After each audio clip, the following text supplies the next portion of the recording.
మాజీ జబర్దస్త్ జడ్జి, మాజీ హీరోయిన్, మాజీ మంత్రి, మాజీ నగరి శాసనసభ్యురాలు, ప్రస్తుతం ఇటలీలో గాలి తిరుగులు తిరుగుతున్నటువంటి రోజా నీచమైనటువంటి బతుకు ఆధారాలతో దొరికిపోయింది.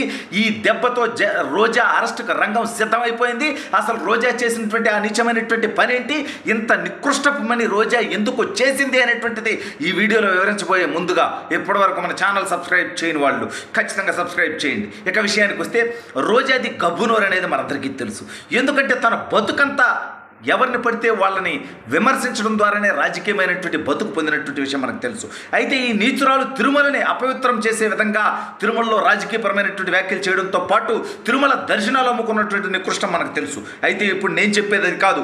ఈ రోజా గురించి ఎన్నాళ్ళు ఎవరికీ తెలియనటువంటి ఒక సంచలనమైనటువంటి అంశం ఏంటయ్యా అంటే, నెల్లిమర్ల జనసేన శాసనసభ్యులుగా గెలిచారు లోకం మాధవి గారు. అయితే ఆవిడ ప్రజా దర్బార్ నిర్వహిస్తూ ప్రజల సమస్యలు తెలుసుకునేటువంటి క్రమంలో రోజా చీకటి బ్రతుకు బయటకు వచ్చేసింది. జగన్ అనే ఒడ్డెక్క ఇట్టుగాడు, వైసీపీలో ఉన్నందరూ నీచులు అనేది పక్కన పెడితే ఇవాళ రోజా ఎంత నీచానికి తెగబడిందంటే, తిరుమల తిరుపతి దేవస్థానంలో ఉద్యోగాలు ఇస్తానంటూ దాదాపు 42 మంది దగ్గర లక్షలాది రూపాయలు వసూలు చేసుకొని వాళ్ళకి ఫేక్ ఆఫర్ లెటర్లు, ధర్మారెడ్డి అనేటువంటి ఒక బ్రోకర్ గారిని అడ్డం పెట్టుకొని, అనిల్ కుమార్ యాదవ్ అనేటువంటి ఒక బెట్టింగ్ బంగారాన్ని అడ్డం పెట్టుకొని, రోజా అనేటువంటి ఒక పనికిమాలినటువంటి బూత్ కార్యక్రమం జబర్దస్త్కు జడ్జిగా ఉన్నటువంటి నికృష్టురాలు వీళ్ళంతా కలిసి కూటమిగా ఏర్పడిపోయి 42 మంది దగ్గర ఒక్క నెల్లిమర్రలోనే దెబ్బేశారంటే, అంటే 42 మంది దగ్గర ఒక్కొక్కరి దగ్గర 3-4 లక్షల రూపాయలు తీసుకున్నా కూడా దాదాపు 2 కోట్ల రూపాయలు దౌర్భాగ్యులు ఉద్యోగాలు ఇప్పిస్తామని చెప్పి డబ్బులు దోచుకోవటం. దీనిపైన విచారణ జరిగితే మొట్టమొదటి బొక్కలకు పోయేది రోజా. ఎందుకంటే రోజా పేరిట సిఫార్సు లేఖలు, ధర్మారెడ్డి పేరిట వాళ్ళకు ఉద్యోగ పత్రాలు అంట. అంటే ఈ ధర్మారెడ్డి ఎంత బ్రోకర్ అనేది మనకు తెలుసు. అతను ఎక్కడో పనిచేస్తూ, ఆర్మీలో పనిచేస్తూ అక్కడి నుంచి డిప్యుటేషన్ పెట్టుకొని ఆంధ్రప్రదేశ్కి వచ్చి తిరుమల తిరుపతి దేవస్థానం లాంటి దేవస్థానంలో ఈవోగా ఉండి ఆ దౌర్భాగ్యుడు చేసినటువంటి దుర్మార్గాలు మనకు తెలుసు. జగన్మోహన్ రెడ్డి కోసం బ్రోకరేజ్ చేశాడు, న్యాయమూర్తులను కొనాలని చూశాడు, న్యాయ వ్యవస్థను భ్రష్టు పట్టించాలని చూశాడు. అయితే ఈ దౌర్భాగ్యుడు ఎంత దుర్మార్గుడు అంటే, ధర్మారెడ్డి అనేటువంటి వాడు అనేక విధాలుగా, అంటే చివరికి రఘురామకృష్ణరాజు గారిని ఆర్మీ హాస్పిటల్లో జాయిన్ చేస్తే అక్కడ మేనేజ్ చేసేటువంటి దౌర్భాగ్యానికి కూడా దిగజారిపోయాడు. ఇవాళ రోజా ఉంది ఒక కూజ.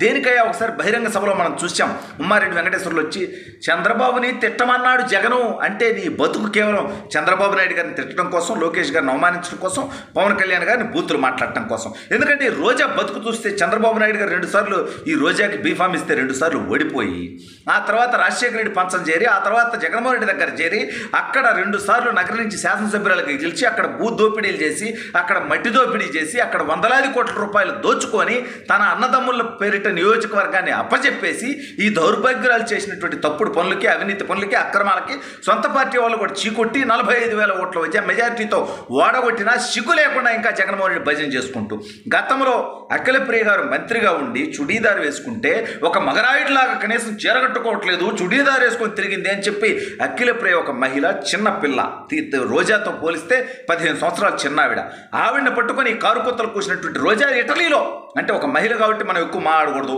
ఆవిడ దుస్తులు ఆవిడ ఇష్టం, కానీ గతంలో ఆవిడ మాట్లాడినటువంటి మాటలను గుర్తు చేయాల్సినటువంటి అవసరం ఉంది, ప్రజలు తెలుసుకోవాల్సినటువంటి అవసరం ఉంది.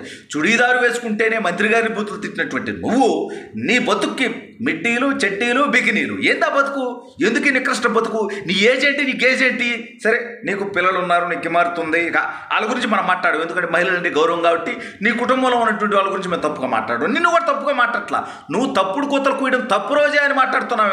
ఇవాళ నువ్వు చేసినటువంటి అవినీతి, తిరుమల దేవస్థానాన్ని అడ్డం పెట్టుకొని రోజు నువ్వు ఒకసారి దర్శనానికి పోవటం, ఒక్కొక్కరి దగ్గర 20,000 నుంచి 50,000 వసూలు చేసుకోవటం, వాళ్ళకి దర్శనాలు చేయించడం, ఒక్కొక్క ట్రిప్పులో 50 నుంచి 100 మందిని దర్శనాలు చేయించడం, ఈ రకంగా 5 సంవత్సరాల్లో కోట్లాది రూపాయలు దోచుకున్నటువంటి నువ్వు అవి చాలా ఉన్నట్టుగా తిరుమల తిరుపతి దేవస్థానంలో ఉద్యోగాలు ఇప్పిస్తానంటూ నిరుద్యోగుల్ని మోసం చేసి, వీళ్ళు జాబ్ క్యాలెండర్ ఇస్తామని జగన్ అనేది 420 గాడు ఇవ్వలేదు, కానీ వీళ్ళు మాత్రం జాబులు ఇప్పిస్తామంటూ అనిల్ కుమార్ యాదవ్ దగ్గర నుంచి రోజా దాకా మధ్యలో ధర్మారెడ్డి అనేటువంటి బ్రోకర్ అడ్డం పెట్టుకొని కోట్లాది రూపాయలు సామాన్యుల నుంచి, నిరుద్యోగుల నుంచి వసూలు చేసుకొని వాళ్ళకు టొకరా పెట్టి ఫేక్ అపాయింట్మెంట్ లెటర్లు ఇస్తే దాని మీద లోకం మాధవి గారు జనసేన నెల్లిమర్ల ఎమ్మెల్యే గారి దగ్గరికి ఫిర్యాదులు వస్తే ఆవిడ దాన్ని అధికారులకు పంపించడం జరిగింది. దీని మీద చర్యలు చేపట్టాల్సినటువంటి బాధ్యత ఖచ్చితంగా లోకం మాధవి గారి దగ్గర నుంచి ప్రభుత్వం దాకా ఉంది. ఖచ్చితంగా రోజాలాగా, అనిల్ కుమార్ యాదవ్ లాగా, ధర్మారెడ్డిలాగా ఇటువంటి నికృష్ట పనులు చేసినటువంటి వాళ్ళ మీద విచారణ చేయాలి. వాళ్ళని ఇప్పటికిప్పుడే అరెస్టు చేయాలి. ఎందుకంటే ఇటలీ నుంచి అటు నుంచి అంటే పారిపోయేటువంటి అవకాశం కూడా ఉంది. ఎందుకంటే రోజా అడ్డగోలుగా 500 కోట్లకు పైగా సంపాదించింది. గత 5 సంవత్సరాల్లో అధికార పార్టీ శాసనసభ్యురాలుగా ఉండి, అందులో 2 సంవత్సరాలకు పైగా మంత్రిగా ఉండి, ఈ టూరిజం శాఖ మంత్రిగా ఉండి ఈ రాష్ట్రంలో టూరిజం అభివృద్ధి చేసింది లేదు. కానీ ఈ మాత్రం ఒక టూరిస్టు లాగా దేశ విదేశాలకు తిరిగినటువంటి దౌర్భాగ్యం మనందరికీ తెలుసు. క్లబ్బులు పబ్బులకు కూడా తిరిగినటువంటి దౌర్భాగ్యం.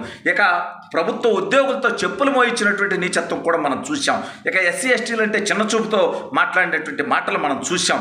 ఆ సిఐ నింజాగుడు లెచ్చలు మింగ అని చెప్పి ఎంత బూతు మాటలు మాట్లాడిందో మనందరం చూసాం. మేమేమి ఎస్సీ ఎస్టీలం కాదు, అంత దూరంగా నిలబడ్డామని చెప్పి పోలీసులను మాట్లాడితే మనం చూసాం. ఆ తర్వాత ఓడిపోయిన తర్వాత కూడా ఆ పొగరు, ఆ కులహంకారం పోకుండా తమిళనాడులో ఉన్నటువంటి ఒక దేవాలయంలో పారిశుద్ధ్య కార్మికుల దగ్గరకు వస్తే వాళ్ళని దూరంగా పెట్టి ఫోటోలు దిగినటువంటి కృష్ణను చూసాం. కాబట్టి రోజా చేసిన తప్పులకి రాబోయే రోజుల్లో జైలు జీవితం తప్పదు.